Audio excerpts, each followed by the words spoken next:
안녕하세요. 사연으로 위로를 전하는 사연입니다.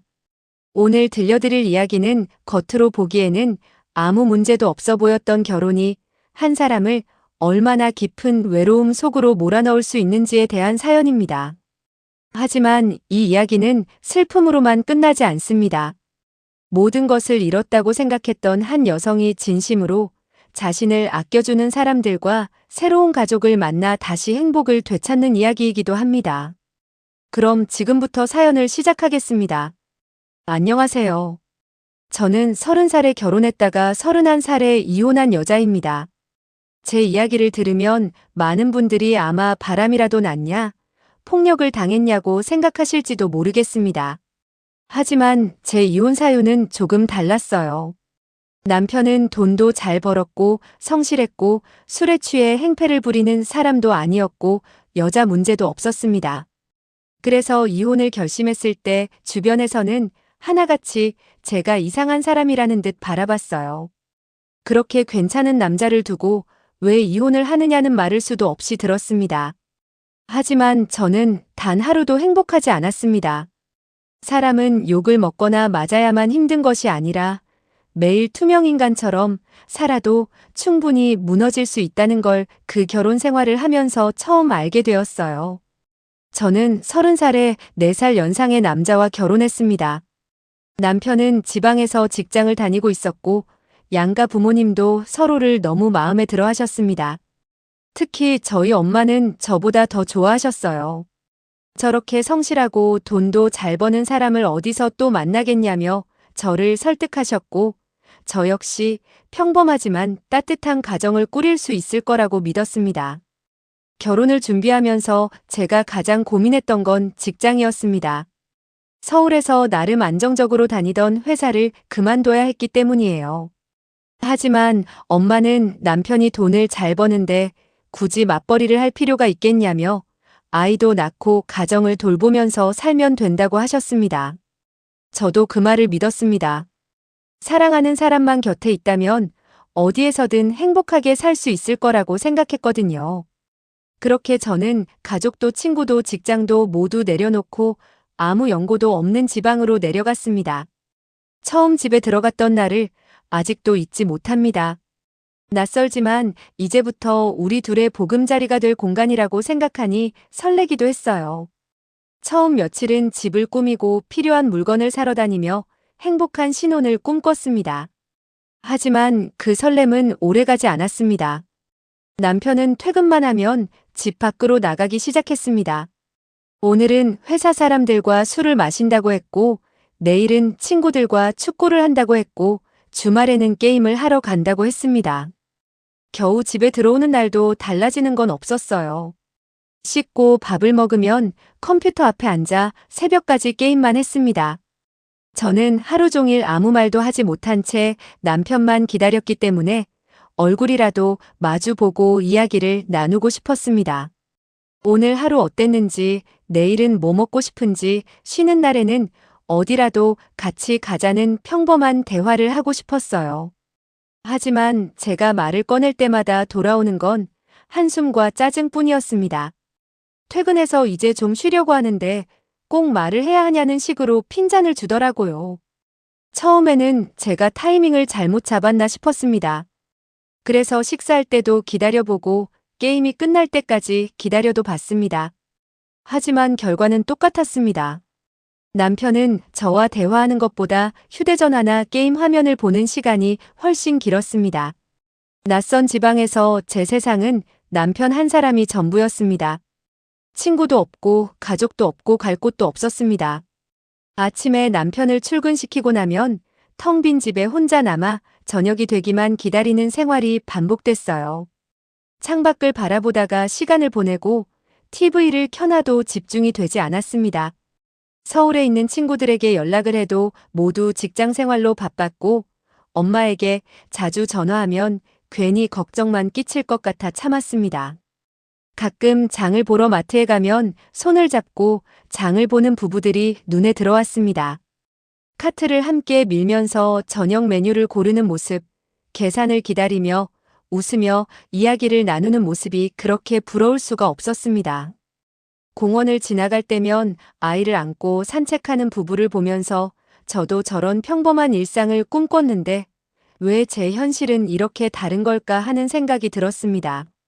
저는 거창한 걸 바란 적이 없었습니다. 비싼 선물도 아니고 해외여행도 아니었습니다. 집 앞 마트를 같이 가고 저녁을 먹으며 하루 있었던 일을 이야기하고 쉬는 날 커피 한 잔 마시러 나가는 그런 평범한 부부가 되고 싶었을 뿐이었습니다. 그러던 어느 날이었습니다. 하루 종일 아무 말도 하지 못한 채 혼자 있다 보니 서러움이 한꺼번에 밀려왔습니다. 남편은 또 술자리에 갔고 저는 결국 참지 못하고 엄마에게 전화를 걸었습니다. 전화를 받자마자 눈물이 터졌습니다. 너무 외롭고 힘들다고 하루 종일 사람 한 명 못 만나고 혼자 지내는 게 너무 괴롭다고 울면서 이야기했습니다.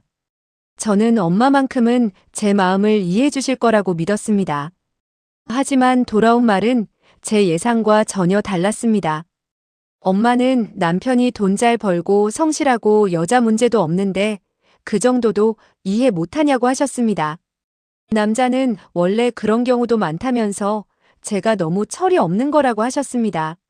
심심하면 애부터 낳으라고, 아이가 생기면 그런 생각 안 하게 된다고 말씀하시는데 그 말을 듣는 순간 마음 한구석이 무너져 내렸습니다. 저는 위로를 받고 싶어서 전화한 것이었는데 결국 제 편은 아무도 없다는 생각이 들었습니다. 그날 이후 저는 더 이상 힘들다는 말을 쉽게 하지 못하게 되었습니다. 그날 이후 저는 일부러 아무렇지 않은 척하며 지내기 시작했습니다.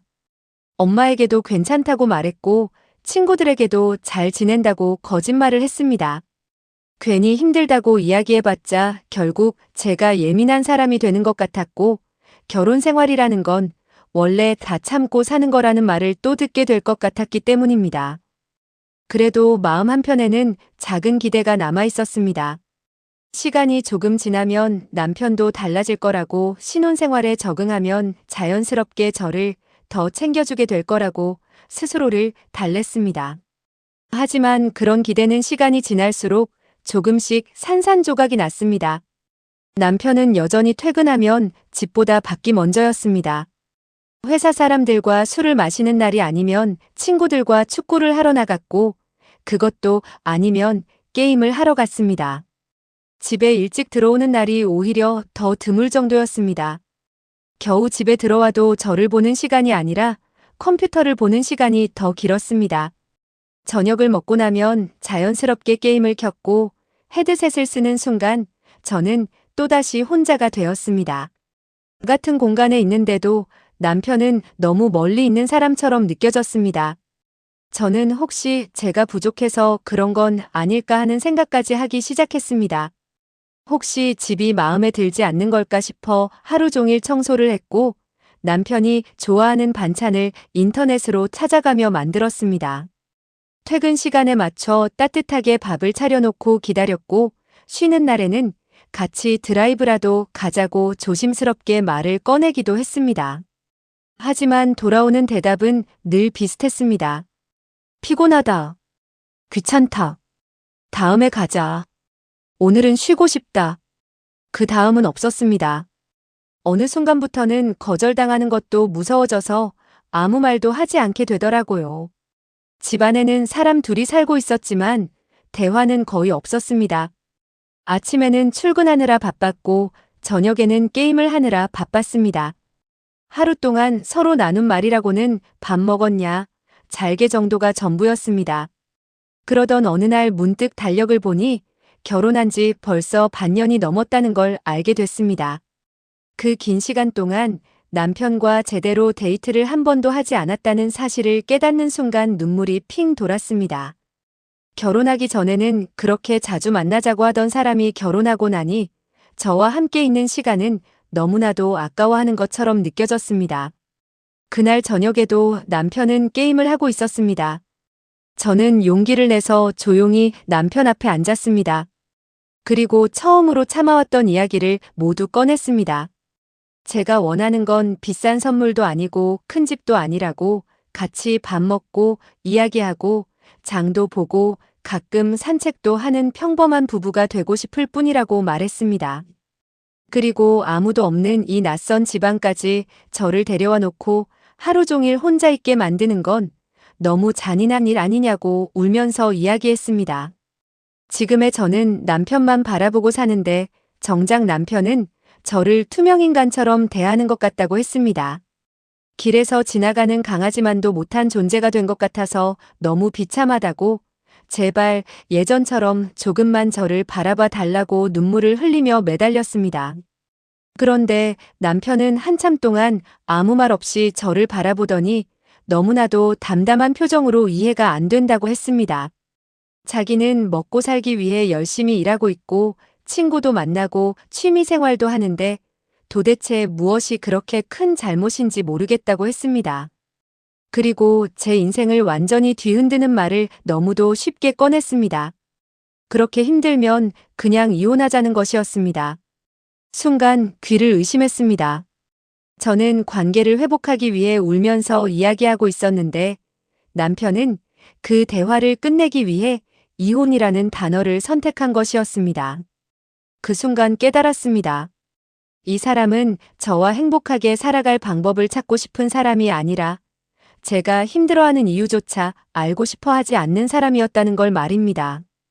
그날 이후 저희는 너무도 허무하게 이혼 절차를 밟게 되었습니다.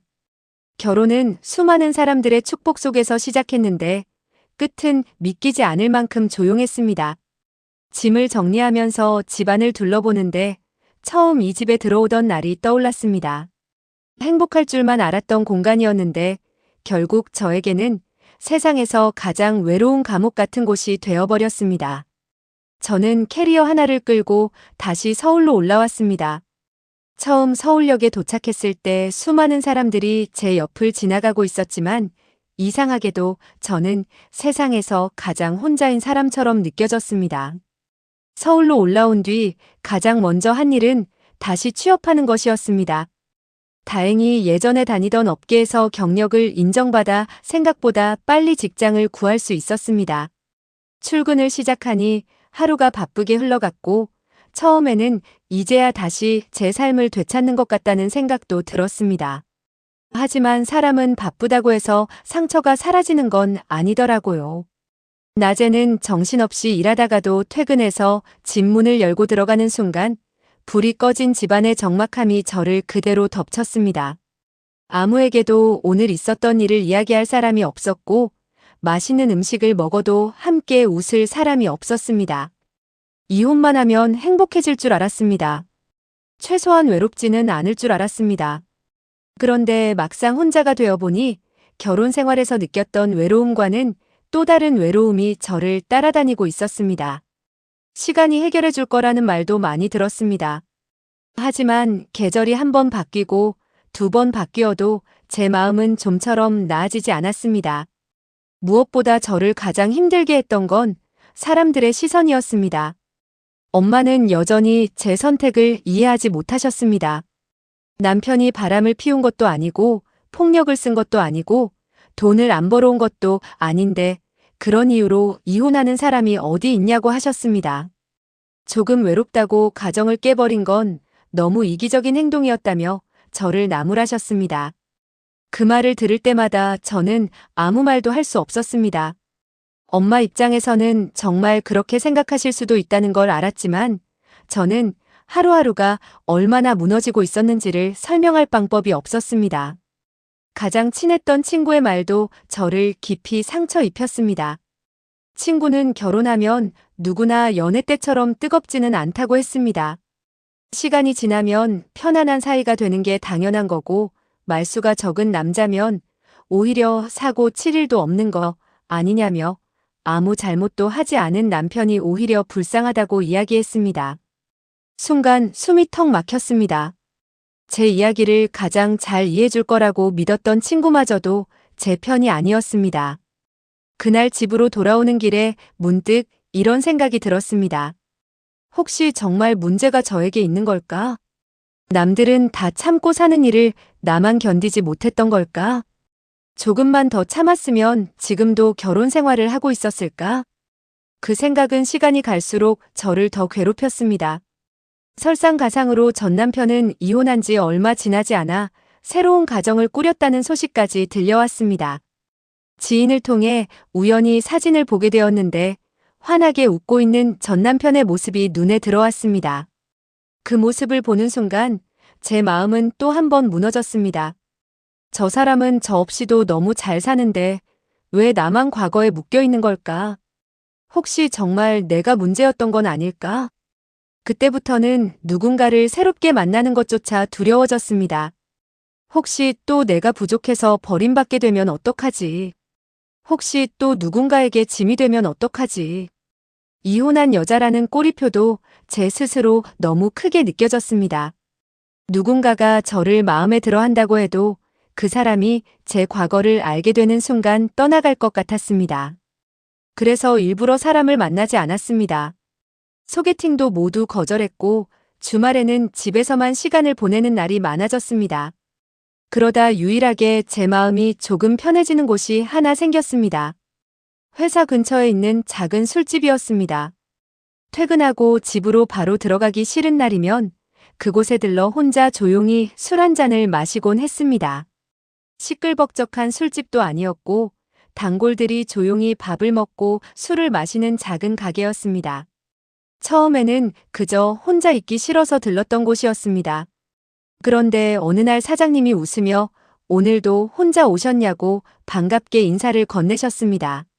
늘 같은 자리에 앉아 같은 메뉴를 시키는 저를 기억하고 계셨던 모양이었습니다. 저는 웃으며 그렇다고 대답했고 사장님은 가게가 한가한 시간이라며 잠깐 같이 한잔해도 되겠냐고 조심스럽게 물어보셨습니다. 평소 같았으면 정중하게 거절했을지도 모릅니다. 하지만 그날은 이상하게도 혼자 술잔을 기울이는 것이 너무 쓸쓸하게 느껴졌습니다. 누군가와 그냥 아무 이야기나 나누고 싶었습니다. 그래서 괜찮다고 말했고 그날 처음으로 사장님과 마주 앉아 술잔을 부딪히게 되었습니다. 처음에는 정말 별다른 이야기를 하지 않았습니다. 오늘 장사는 어땠는지, 회사는 힘들지 않은지, 날씨가 갑자기 추워졌다는 이야기처럼 누구나 할 수 있는 평범한 대화였습니다. 그런데 이상하게도 그 평범한 대화가 저에게는 너무 오랜만이었습니다. 누군가가 제 눈을 보며 이야기를 들어주고 제가 말을 하면 중간에 휴대전화를 보거나 귀찮다는 표정을 짓지 않는다는 사실만으로도 마음이 조금씩 편안해졌습니다. 그날 이후 저는 퇴근하면 자연스럽게 그 술집으로 향하는 날이 많아졌습니다. 매일 가는 것은 아니었지만 힘든 일이 있거나 괜히 집에 들어가기 싫은 날이면 어김없이 그곳으로 발걸음이 향했습니다. 사장님도 제가 오면 먼저 반갑게 인사를 건네주셨고 가게가 한가해지는 시간이 되면 잠깐씩 마주 앉아 이런저런 이야기를 나누곤 했습니다. 그렇게 몇 달이 지나면서 저희는 자연스럽게 서로의 이야기를 조금씩 알게 되었습니다. 저는 회사에서 있었던 일을 이야기했고 사장님은 장사를 하면서 겪었던 웃긴 일들을 들려주셨습니다. 제가 웃으면 같이 웃어주고 제가 힘들었다고 하면 그날은 괜히 안주를 하나 더 내어주시기도 했습니다. 처음에는 단순히 친절한 사장님이라고만 생각했습니다. 그런데 어느 순간부터는 저도 모르게 퇴근 시간이 기다려지기 시작했습니다. 오늘은 가게에 손님이 많을까? 오늘은 잠깐이라도 이야기할 수 있을까? 그런 생각을 하면서 퇴근하는 제 모습이 낯설었습니다. 하지만 저는 애써 선을 그었습니다. 사장님은 저보다 6살이나 어린 사람이었습니다. 게다가 저는 이혼한 여자였습니다. 상처도 많았고 자신감도 없었습니다. 혹시라도 괜한 오해를 만들고 싶지 않았습니다. 그래서 일부러 더 조심했습니다. 사장님도 그런 제 마음을 아는 것처럼 부담스럽게 다가오지 않았습니다. 괜히 연락처를 물어보지도 않았고 사적인 만남을 강요하지도 않았습니다. 그저 제가 가게에 오면 반갑게 맞아주고 이야기를 들어주고 집에 갈 때는 늦었으니 조심히 들어가라는 인사만 건네주셨습니다. 그런 시간이 반년 가까이 이어졌습니다. 그러던 어느 날 가게 문을 닫고 둘이 마지막으로 맥주 한 잔을 마시고 있었습니다. 평소처럼 이런저런 이야기를 나누다가 사장님이 갑자기 조심스럽게 웃으며 말씀하셨습니다. 술 친구는 이제 그만하면 안 되겠냐는 것이었습니다. 저는 무슨 뜻인지 몰라 가만히 바라봤습니다. 그러자 사장님은 이번에는 조금 더 진지한 표정으로 술 친구 말고 남자친구를 해주면 안 되겠냐고 물어보셨습니다. 순간 아무 말도 나오지 않았습니다. 전혀 예상하지 못했던 말이었습니다. 저는 한참 동안 말이 없다가 더 늦기 전에 솔직하게 이야기해야겠다고 생각했습니다. 저는 이혼한 사람이라고 했습니다. 그것도 바람이나 폭력 같은 특별한 이유가 아니라 사람들은 이해하지 못할 이유로 이혼을 했다고 말씀드렸습니다. 그래서 지금도 제가 잘못한 게 맞는 건지 가끔은 헷갈린다고 했습니다. 그리고 저보다 6살이나 어린 사람에게는 너무 부담스러운 상대일 거라고 말했습니다. 제가 그렇게 이야기하는 동안 사장님은 단 한 번도 놀란 표정을 짓지 않았습니다. 오히려 제 이야기가 끝날 때까지 조용히 들어주시더니 웃으며 말씀하셨습니다. 사람마다 맞는 인연이 따로 있는 것 같다고 하셨습니다. 누군가는 매일 연락하는 것이 귀찮을 수도 있고 누군가는 하루 종일 붙어 있어도 부족한 사람이 있을 수도 있다고 하셨습니다. 결국 잘못된 사람이었던 것이 아니라 서로 맞지 않았던 것뿐이라고 하셨습니다. 그리고 아직도 제 마음에 깊이 남아있는 말을 해주셨습니다. 사람을 그렇게 외롭게 만들 거였다면 애초에 결혼하자는 말을 하면 안 되는 거였다고 하셨습니다. 그 한마디를 듣는 순간 참아왔던 눈물이 또 쏟아졌습니다. 처음으로 누군가가 제 잘못이 아니라고 말해준 것이었습니다. 엄마도 아니었고 친구도 아니었습니다. 오히려 저를 만난 지 반년도 되지 않은 한 사람이 제 마음을 가장 먼저 이해해 주었습니다. 사장님은 제 눈물을 가만히 바라보다가 자신은 자신 있다고 말씀하셨습니다. 매일 연락하고 매일 대화하고 힘든 일이 있으면 지금처럼 가장 먼저 제 이야기를 들어주고 절대로 저를 외롭게 두지 않을 자신이 있다고 했습니다. 그러면서 혹시 자기에게 조금이라도 관심은 없냐고 조심스럽게 물으셨습니다. 저는 그 질문에 웃음이 났습니다. 사실 관심이 없었다면 반년 동안 그 술집을 계속 찾아가지도 않았을 것입니다. 잘생기고 다정한 데다 제 이야기를 누구보다 진심으로 들어주는 사람이 좋다고 하는데 관심이 생기지 않는 사람이 어디 있겠습니까? 저도 솔직하게 마음이 있다고 이야기했습니다. 그날 그렇게 저희는 연인이 되었습니다. 연인이 된 뒤에도 저는 한동안 마음 한구석이 편하지 않았습니다. 겉으로는 웃고 있었지만 속으로는 늘 불안했습니다. 혹시 이 사람이 시간이 지나면 전 남편처럼 변하지 않을까? 혹시 지금만 잘해주는 건 아닐까? 혹시 제 과거가 부담스러워지는 날이 오지 않을까? 그런 생각이 머릿속에서 떠나질 않았습니다. 하지만 남자친구는 그런 제 불안을 말이 아니라 행동으로 하나씩 지워주기 시작했습니다. 아침이면 누구보다 먼저 잘 잤냐는 연락이 왔고 점심시간이면 밥은 먹었는지 물어봤습니다. 퇴근 시간이 다가오면 오늘도 고생했다며 기다리고 있었고 가게가 아무리 바빠도 잠깐 시간을 내서 제 목소리를 들으려고 했습니다. 제가 감기에 걸렸을 때는 약을 사들고 집 앞으로 찾아왔고 몸이 괜찮아질 때까지 죽을 끓여주며 식사는 꼭 챙겨 먹어야 한다고 신경을 써주었습니다. 비가 오는 날에는 우산을 들고 회사 앞으로 마중을 나왔고 제가 야근을 하는 날이면 끝날 때까지 잠도 자지 않고 기다렸다가 집에 잘 들어갔는지 확인하는 사람이었습니다. 처음에는 그런 관심이 오히려 낯설었습니다. 결혼 생활 동안 저는 누군가에게 관심받는 삶이 어떤 것인지 잊고 살았기 때문입니다. 가끔은 괜히 미안해서 저 때문에 이렇게까지 하지 말라고 말하면 남자친구는 좋아하는 사람을 챙기는 게 뭐가 힘드냐며 웃곤 했습니다. 그런 모습을 볼 때마다 제 마음속 얼음도 조금씩 녹아내렸습니다. 어느새 저희는 연애를 시작한 지 2년이 되어 있었습니다. 주변에서는 이제 결혼해야 하는 것 아니냐는 이야기를 자주 했지만 저는 그럴 때마다 웃으며 말을 돌렸습니다. 사실 결혼이라는 단어가 아직도 두려웠습니다. 저는 한 번 결혼에 실패한 사람이었고 남자친구보다 6살이나 많은 연상이었습니다. 혹시라도 나중에 후회하게 되지는 않을까? 혹시 그의 가족들이 저를 반대하지는 않을까? 혹시 결혼 이야기가 나오면 지금의 행복마저 사라지는 건 아닐까? 혼자 별별 걱정을 다 했습니다. 그래서 일부러 결혼 이야기는 꺼내지 않았습니다. 지금처럼 행복하면 그것만으로도 충분하다고 스스로를 설득하며 지냈습니다. 그러던 어느 날 저희에게 예상하지 못했던 선물이 찾아왔습니다. 새로운 생명이 생긴 것이었습니다. 임신 테스트기에 선명한 두 줄이 나타난 순간 너무 기쁘면서도 동시에 겁이 났습니다. 저보다도 남자친구 가족들의 반응이 먼저 떠올랐습니다. 연상에 이혼한 여자.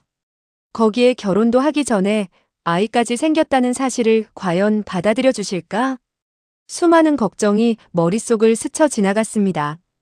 남자친구는 누구보다 기뻐하며 저를 꼭 안아주었습니다.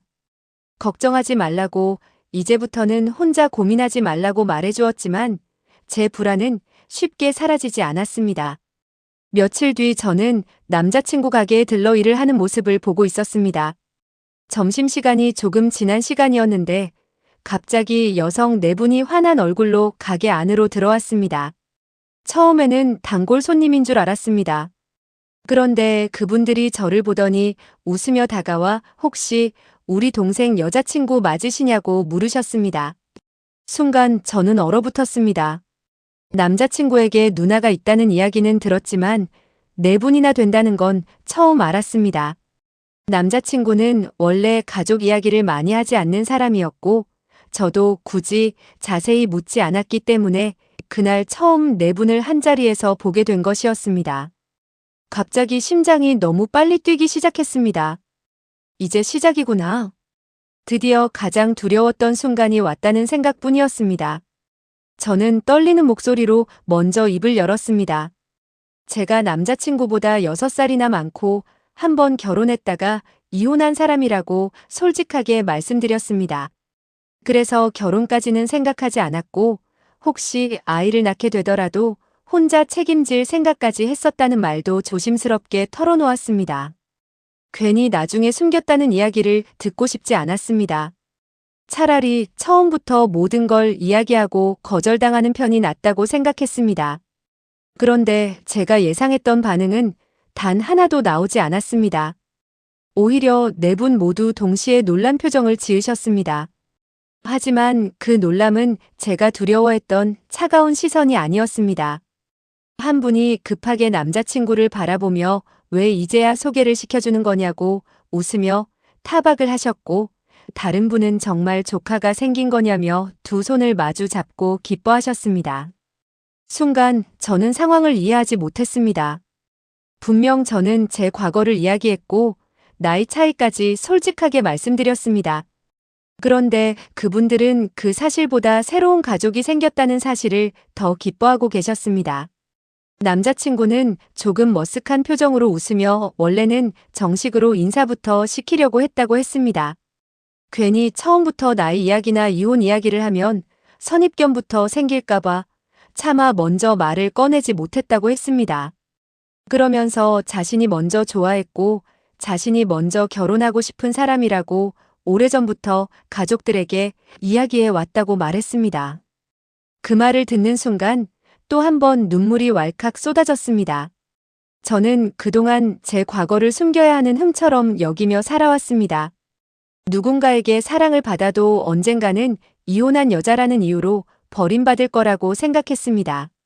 그런데 제 옆에 있는 사람은 이미 오래전부터 제 모든 이야기를 가족들에게 솔직하게 털어놓고 있었던 것입니다.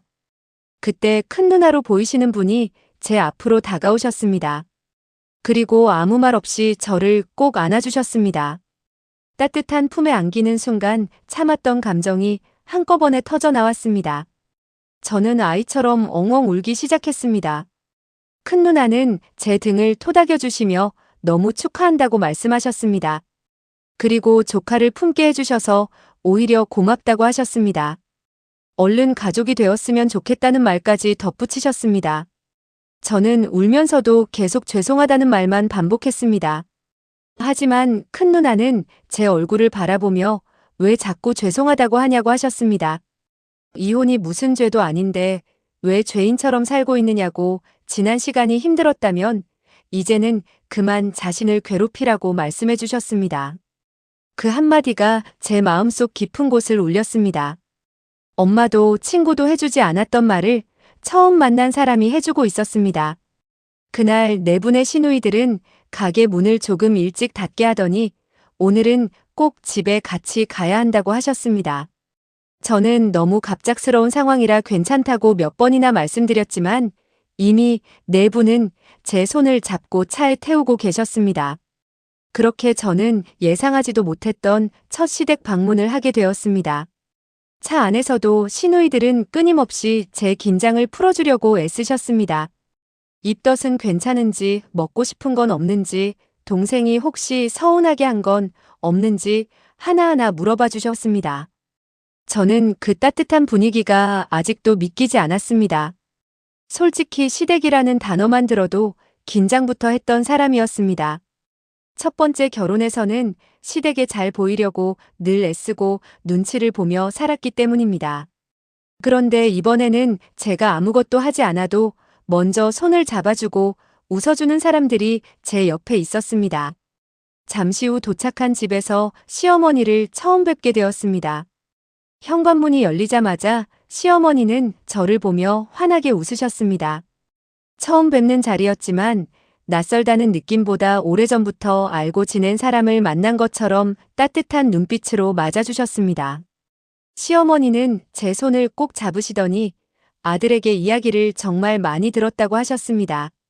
힘든 시간을 보냈던 사람이고 누구보다 외로움을 많이 견디며 살아온 사람이라고. 그래서 자기 아들이 꼭 옆에서 웃게 해주고 싶은 사람이라고 여러 번 이야기했다는 말을 들려주셨습니다. 그리고 조용히 제 손을 쓰다듬으며 말씀하셨습니다. 이제는 혼자라고 생각하지 말고 우리 가족이랑 같이 웃으면서 살아보자고. 그 순간 저는 더 이상 참지 못하고 또다시 눈물을 흘렸습니다. 첫 번째 결혼에서는 가족이 생겼다고 생각했지만 늘 혼자였습니다. 그런데 두 번째 인연에서는 결혼도 하기 전에 이미 가족이 되어 있었습니다. 그날 집으로 돌아오는 길에 창밖을 바라보며 이런 생각이 들었습니다. 사람은 사랑만으로 행복해지는 것이 아니라 함께 웃어주는 가족이 있을 때 비로소 진짜 행복해질 수 있다는 것을 저는 너무 늦게 배운 것 같았습니다. 지금은 아이가 태어났고 시어머니와 시누이들은 시간이 날 때마다 집에 오셔서 아이도 봐주시고 반찬도 해주시고 청소까지 도와주십니다. 그리고 남편은 가게 문을 닫기가 무섭게 누구보다 먼저 집으로 달려옵니다. 오늘은 제가 무엇을 먹었는지, 어디 아픈 곳은 없는지, 힘든 일은 없었는지 먼저 물어봐주는 사람이 곁에 있습니다. 예전에는 결혼이 사람을 외롭게 만드는 제도인 줄 알았습니다. 하지만 지금은 확실히 알게 되었습니다. 외로움을 견디게 하는 사람이 가족이 아니라 외로움을 끝내주는 사람이 진짜 가족이라는 것을요. 돌아보면 첫 번째 결혼이 실패였다고만 생각하지 않습니다. 그 시간을 겪었기에 지금 제 곁에 있는 사람들의 따뜻함이 얼마나 소중한지 알게 되었으니까요. 혹시 지금 이 순간에도 저처럼 스스로를 탓하며 외로운 결혼 생활을 버티고 계신 분이 있다면 꼭 말씀드리고 싶습니다. 사람은 혼자 견디기 위해 결혼하는 것이 아닙니다. 서로의 하루를 가장 먼저 걱정해주고 가장 먼저 손을 내밀어주는 사람과 함께 살아야 비로소 행복해질 수 있습니다. 저는 너무 늦게 만났지만 다행히도 제 인생에도 그런 가족이 찾아와 주었습니다. 제 이야기가 누군가에게는 다시 한번 자신을 믿고 앞으로 나아갈 용기가 되었으면 좋겠습니다. 그리고 지금 외로운 시간을 견디고 계신 모든 분들에게도 언젠가는 마음 편히 웃을 수 있는 날이 꼭 찾아오기를 진심으로 응원하겠습니다. 오늘 사연은 어떠셨나요? 행복한 결혼은 좋은 조건이 아니라 서로를 얼마나 아끼고 이해해 주느냐에서 시작된다는 사실을 다시 한번 생각하게 되는 이야기였습니다. 이 사연이 지금 누군가의 외로운 마음에 작은 위로가 되었기를 바랍니다. 오늘도 끝까지 함께 해주셔서 진심으로 감사합니다. 사연이 좋으셨다면 구독과 좋아요, 알림 설정은 앞으로도 더 좋은 사연을 준비하는데 큰 힘이 됩니다. 여러분의 소중한 사연도 언제든 기다리고 있겠습니다. 지금까지 사연이었습니다. 다음 사연에서 다시 찾아뵙겠습니다.